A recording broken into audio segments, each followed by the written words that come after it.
Shalom saudaraku, ini saya Uncle Mandil 24 dan hari ini Uncle Mandil mau bersaksi kembali, mau men-sharekan dalam channelnya Uncle Mandil ya.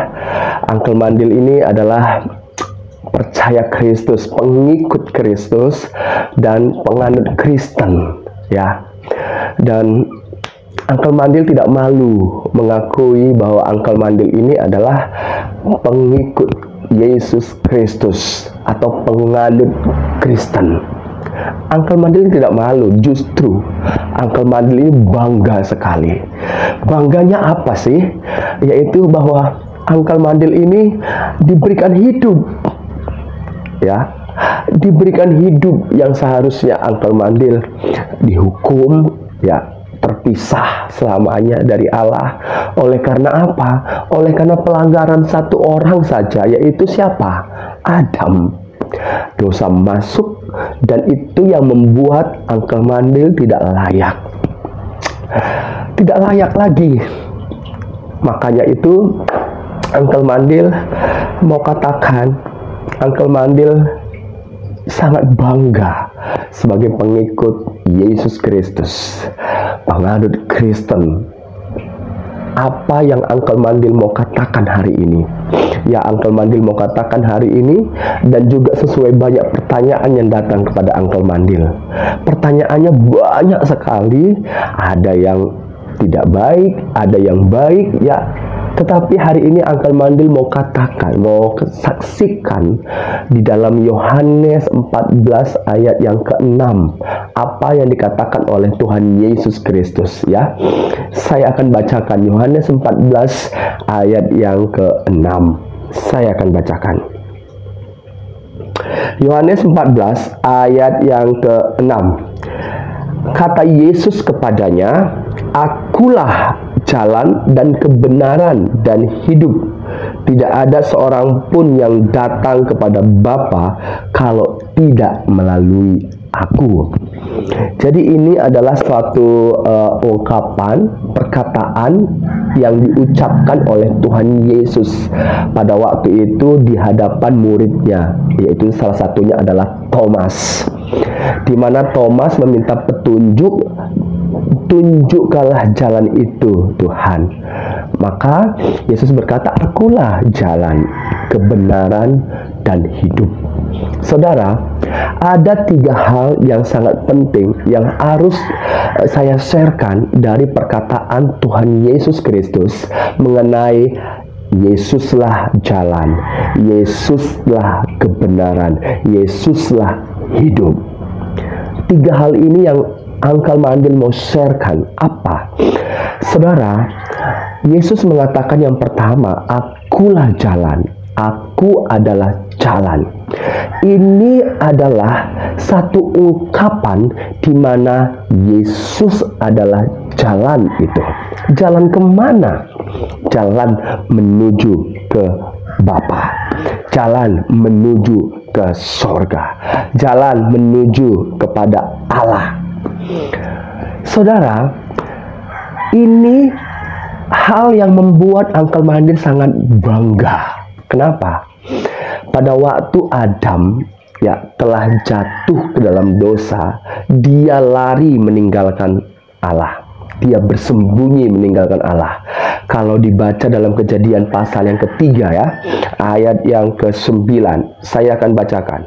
Kejadian pasal 3 ayat yang ke-9. Sebelum ayat yang ke-9, saya bacakan ayat yang ke-8 dulu ya. Kejadian pasal 3 ayat yang ke-8. Ketika mereka itu adalah Adam dan Hawa, mendengar bunyi langkah Tuhan Allah yang berjalan dalam taman itu, pada waktu hari sejuk, bersembunyilah manusia dan istrinya itu terhadap Tuhan Allah di antara pohon-pohonan dalam taman. Ayat yang ke-9. Tetapi Tuhan Allah memanggil manusia itu dan berfirman kepadanya, "Di manakah engkau?" Pada waktu Adam dan Hawa itu telah jatuh ke dalam dosa, yang mereka lakukan adalah bersembunyi. Ketika mendengarkan suara langkah Tuhan Allah, mereka bersembunyi di antara pohon-pohon. Artinya mereka tidak lagi berada di dalam jalan di mana yang semestinya tidak perlu takut. Tetapi karena pelanggaran itu, melanggar larangan yang Tuhan perintahkan, sehingga terjadi perubahan total. Dari situlah mereka lari, bersembunyi, meninggalkan Tuhan. Jadi manusia yang berdosa itu tidak bisa lagi dengan benar untuk mencari, untuk berhubungan, ya, mempunyai hubungan dengan Tuhan. Tetapi yang dilakukan oleh Tuhan Allah adalah apa? Ayat yang ke-9, Tuhan Allah memanggil manusia itu. Artinya Allah yang berinisiatif, Allah yang mempunyai rencana untuk memanggil manusia itu, Allah yang bertindak untuk mencari manusia itu. Jangan lagi dipikirkan, oh, apakah Tuhan tidak tahu? Tuhan Maha tahu. Tetapi apa yang dilakukan oleh Adam adalah pilihan yang dibuat oleh Adam sendiri. Oleh karena Adam yang membuat pilihan sendiri, sehingga dia jatuh ke dalam dosa. Dan Allah tidak membiarkan manusia binasa. Ya, dan Allah memanggil manusia itu. Itulah jalan itu, saudara. Jalan kita bisa berhubungan dengan Tuhan, bisa berkomunikasi kepada Tuhan. Jalan kita bisa untuk kembali bersekutu dengan Tuhan. Tidak ada cara lain selain dari jalan di mana Allah yang menyatakan jalan itu. Makanya di dalam Yesaya pasal yang ke-43 itu dikatakan apa? Yesaya pasal 43 ayat yang ke-11. Saya akan bacakan. Akulah Tuhan, dan tidak ada juru selamat selain daripadaku. Jadi di sini dikatakan akulah Tuhan, tidak ada juru selamat selain daripada Tuhan. Dan ketika Adam dan Hawa jatuh, mereka berada dalam kematian. Kematian fisik, kembali ke tanah, putusnya hubungan dengan Tuhan Allah, dan kematian kekal. Tapi Allah tidak membiarkan manusia itu binasa. Makanya dalam Kejadian 3 ayat yang ke-15 ada kabar baik yang Allah berikan. Apa itu? Aku akan membuat, ya. Saya akan bacakan dulu Kejadian 3 ayat yang ke-15, ya. Kejadian 3 ayat yang ke-15. Saya akan bacakan Kejadian 3 ayat yang ke-15. Ketika manusia itu sudah bersembunyi dan Allah yang memanggil manusia itu, kemudian Allah memberikan kabar baik kepada manusia itu. Apa itu? Kejadian 3 ayat 15. Aku akan mengadakan permusuhan, ya, antara engkau dan perempuan ini, antara keturunanmu dan keturunannya. Keturunannya akan meremukkan kepalamu, kepala ular, dan engkau akan meremukkan tumitnya. Ini adalah kabar baik yang Allah berikan kepada manusia yang dijadikannya. Walaupun ada konsekuensi, Allah tetap menunjukkan keadilan bahwa akibat pelanggaran maka akan ada kematian. Kematian. Makanya tidak ada yang bisa menggantikan, ya, menggantikan posisi manusia, oleh karena manusia itu sudah berdosa. Tidak ada manusia lain yang bisa menggantikan posisi manusia yang telah jatuh dalam dosa. Manusia yang berdosa tidak bisa, saudara. Makanya ini adalah inisiatif dari Tuhan Allah untuk membuat manusia itu kembali dalam jalan Tuhan. Dan manusia itu diberikan kabar baik bahwa akan ada lahirnya Mesias itu dari keturunan perempuan, di mana nanti akan dilahirkan. Di situ udah jelas bahwa ada kata tumit. Tumit itu di dalam bahasa aslinya yaitu akef.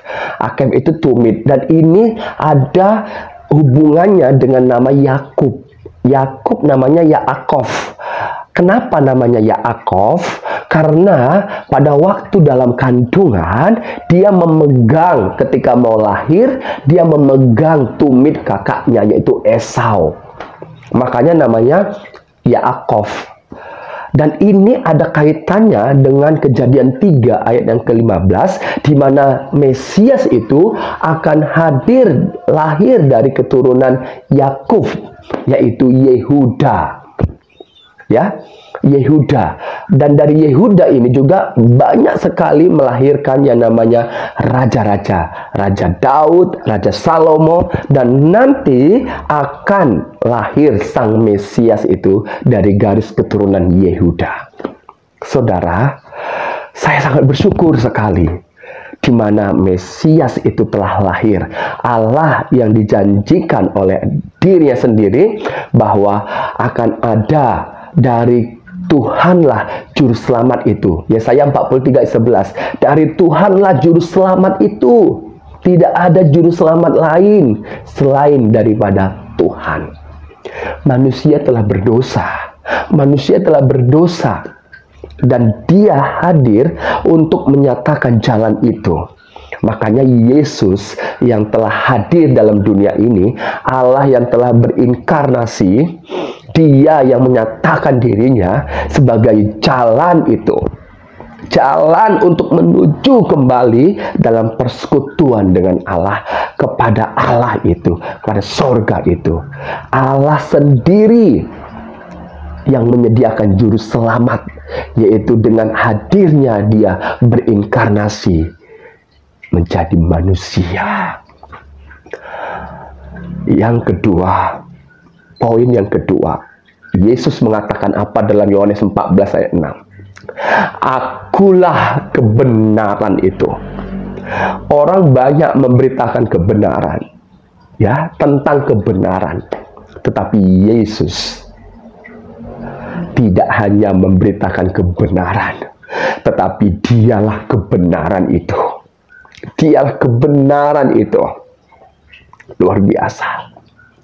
Kebenarannya adalah kita sudah jatuh ke dalam dosa, dan selayaknya kita harus dihukum.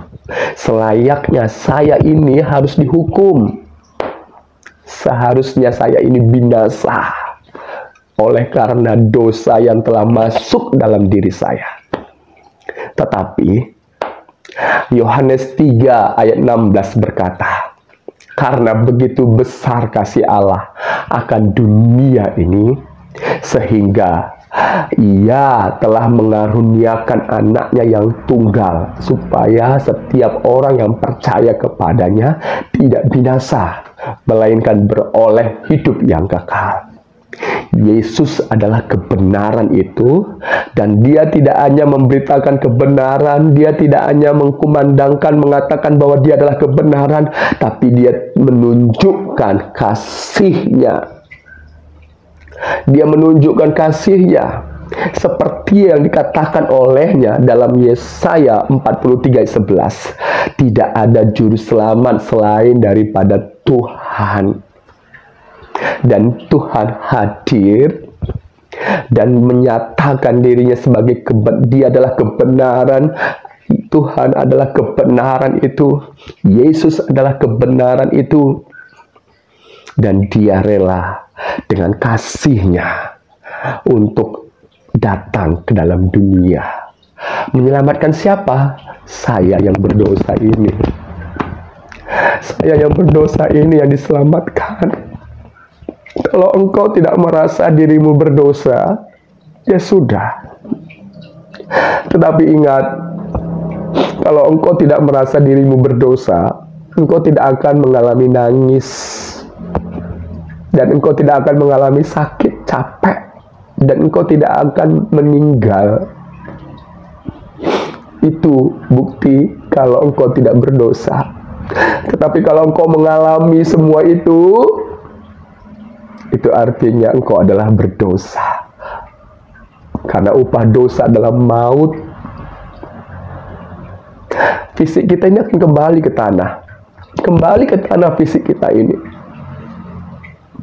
Mau percaya atau nggak percaya, siapapun yang melihat video ini, engkau pasti akan mati kembali ke tanah. Tapi apakah sudah selesai? Tidak. Tidak ada kesempatan kalau engkau sudah meninggal baru engkau bertobat, tidak ada. Justru kesempatan itu untuk mengenal Tuhan Yesus Kristus seketika engkau masih hidup di bawah matahari ini. Tetapi ketika engkau sudah meninggal, engkau baru bertobat, tidak ada lagi kesempatan. Makanya saya bersyukur sama Tuhan Yesus, saya boleh diselamatkan. Ini tidak hanya berbicara tentang iman. Iman itu timbul dari pendengaran akan firman Allah. Sama seperti Adam. Ketika Allah memanggil manusia itu, barulah timbul imannya. Saudara, Adam punya iman akan karya keselamatan yang Allah buat. Makanya itu dia beri nama kepada istrinya apa? Hawa. Artinya ibu yang hidup, semua yang hidup. Padahal selama ini dia memberi nama perempuan. Tetapi ketika dia mendengar perkataan dari Allah, Tuhan Allah yang memanggil dia, maka dia timbul imannya. Kasih karunia itu yang menyelamatkan hidupnya. Dan ketika mereka hidup di luar dari Taman Eden, mereka punya anak dua. Yaitu siapa? Yaitu Habel dan Kain. Pada waktu Habel dan Kain, mereka mempersembahkan, Abel mempersembahkan lemak-lemak binatang itu karena fokusnya kepada apa yang disampaikan oleh orang tuanya mengenai karya keselamatan yang Allah buat, di mana lahirnya, hadirnya Sang Mesias itu. Makanya Abel dikatakan apa? Dia mempersembahkan dengan iman. Fokusnya, apa yang dia persembahkan itu fokusnya adalah bahwa karya keselamatan di mana janji Allah kepadanya. Apa sih yang kita mau banggakan? Apa sih yang mau saya banggakan dalam hidup saya ini? Semua akan saya tinggalkan kok. Semua akan saya tinggalkan. Apa yang saya bangun? Rumah. Memang saya belum punya rumah sampai sekarang. Tapi rumah pun itu akan ditinggalkan. Itu materi semuanya ditinggalkan. Apa? Barang-barang branded. Ya, kedudukan. Apapun itu, semua di bawah matahari ini akan tidak bisa kita bawa. Nggak bisa. Tapi inilah kesempatan saya sangat bersyukur. Ya, saya kalau bercerita, bersaksi mengenai karya keselamatan yang Allah lakukan, saya nggak kuat. Karena saya menyadari bahwa saya adalah orang berdosa. Saya orang berdosa, saudara. Saya orang berdosa. Tapi Yesus luar biasa. Dia datang untuk menyelamatkan hidup saya. Dalam Matius, Lukas dikatakan, malaikat Tuhan mengkumandangkan, lahir bagimu seorang anak laki-laki, hendaklah engkau dia menamai Yesus, sebab dialah yang menyelamatkan umatnya dari dosa mereka, menyelamatkan dunia ini dari dosa mereka. Siapa sih yang menyelamatkan manusia dari dosa? Tidak ada manusia yang berdosa. Tapi dikatakan Tuhan Yesus Kristus. Ini yang saya bersyukur sekali. Dan Yesus mengatakan poin yang ketiga, akulah kehidupan.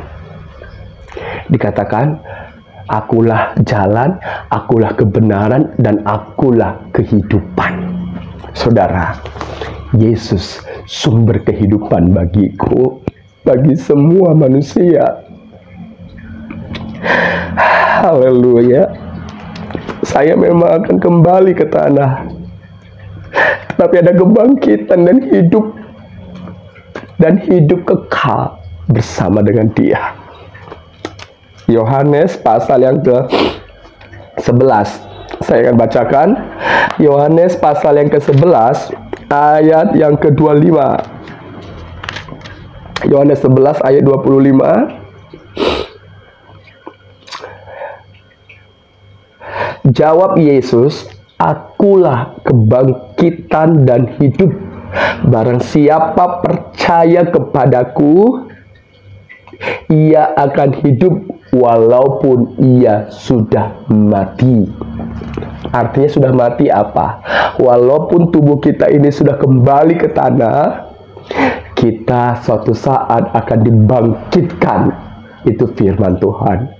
Dibangkitkan dengan tubuh kemuliaan dan hidup bersama dengan Dia selamanya.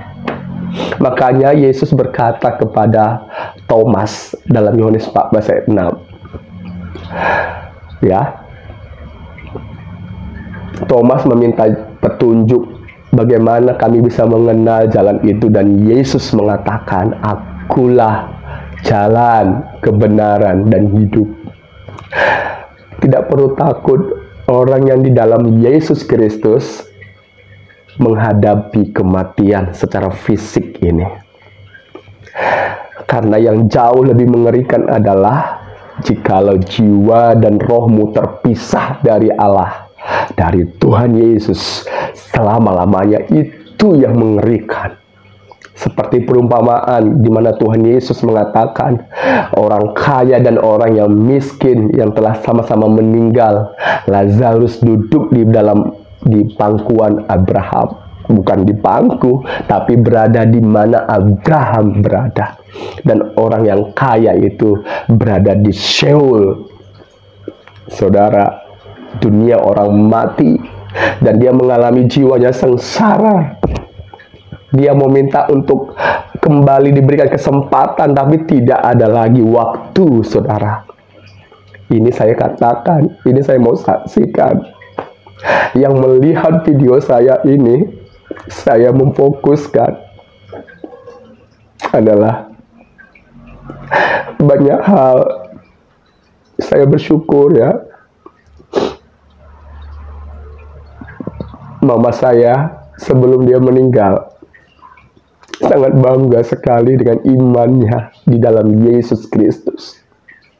Walaupun perjuangannya begitu berat, membesarkan 6 orang anak, seorang diri,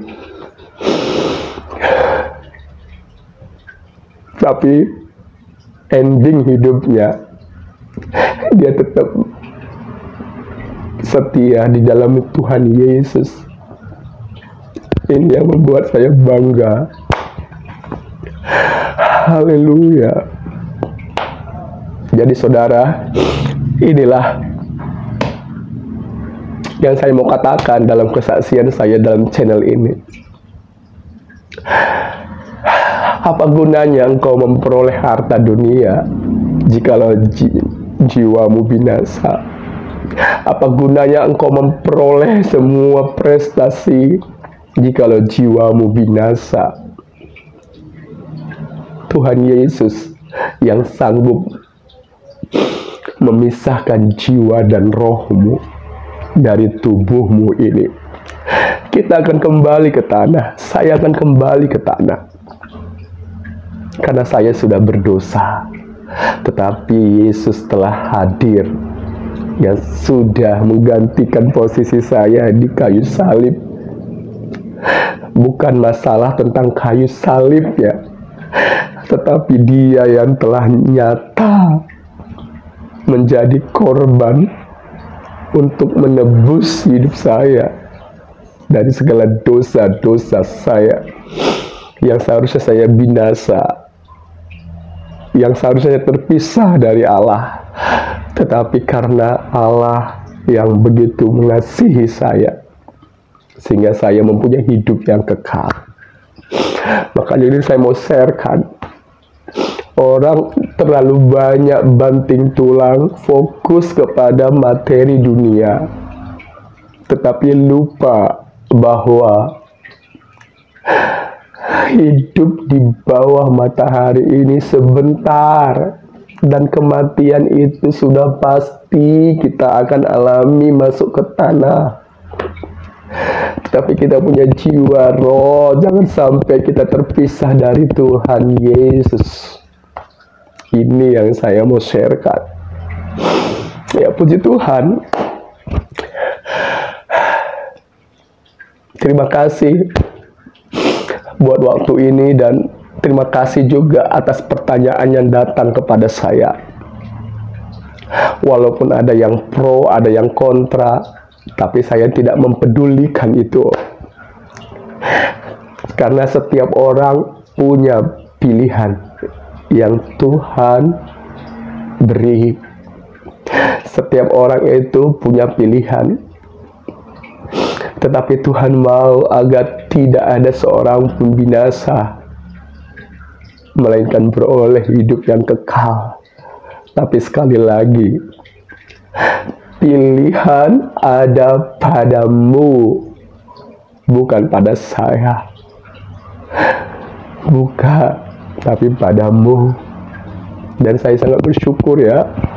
Dan kalaupun saya dipanggil, siap. Puji Tuhan, terima kasih Tuhan Yesus. Terima kasih buat hari ini. Ini yang anakmu sharekan di dalam channelku ini. Tuhan tahu mereka satu persatu. Engkau yang Maha tahu. Engkau yang mengoreksi setiap hati yang ada. Engkau yang tahu keluarga-keluarga kami. Kiranya kasih karunia-Mu juga terjadi dalam hidup keluarga kami. Dalam nama Yesus. Amin. Terima kasih saudaraku. Tuhan berkati